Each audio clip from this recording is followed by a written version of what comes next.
Good morning, students. Hope you all are fine. Welcome back in module 3 of chapter number 3 of geography, that is motions of the earth. Dear students, in the previous module we have studied about revolution of the earth, important facts about the earth, revolution of the earth, differences between rotation and revolution. In this module we will study about effect of the earth revolution, solstice, equinoxes, variation in length of days and nights. So let's further move with effects of the revolution. Dear students, effect of the earth revolution leads to occurrence of the seasons, summer solstice, winter solstice, spring equinox, autumnal equinoxes, and it's also responsible for variation in length of day and night. So let's further move with occurrence of the season. First, let's discuss with solstice. The sun is the ultimate source of energy, changing intensity and concentration of energy. Its rays give rise to the season. There are two types of solstice, winter solstice and summer solstice. Let's further move summer solstice. Condition prevailing in the northern and southern hemisphere. During the summer solstice, the northern hemisphere is inclined towards the sun and the southern hemisphere stay away from the sun.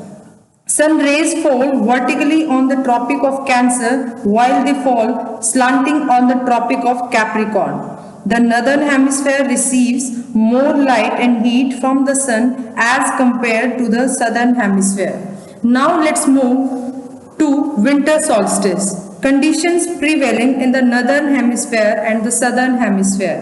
At this time, the southern hemisphere is inclined towards the sun while the northern hemisphere stays away from the sun.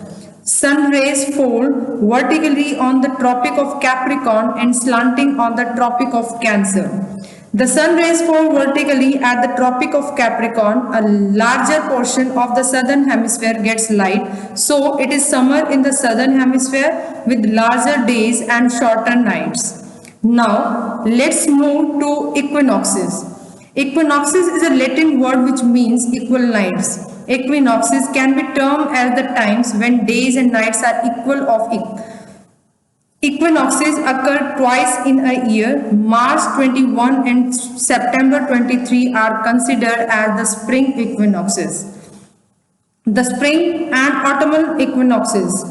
On the 21st March and 23rd September, the sun rays fall vertically on the equator.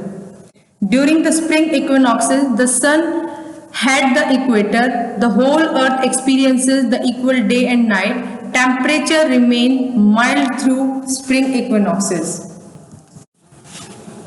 Now let's further proceed with autumnal equinox. The conditions that are prevailing in the autumnal equinoxes remain same as they were in the spring equinoxes. Now let's move varying lengths of day and night. You have noticed that the earth is inclined, so the northern hemisphere remains tilted toward the sun for half of the year and the southern hemisphere is inclined toward the sun during another half of the year. When the northern hemisphere is inclined toward the sun, the North Pole receives sunlight for 24 hours for almost 6 months. The days are longer and nights are shorter in the northern hemisphere. When the southern hemisphere faces the sun, the South Pole experiences daylight for 24 hours and the days are longer and nights are shorter in the most part of the southern hemisphere. That's all from this chapter. Thank you and have a nice day.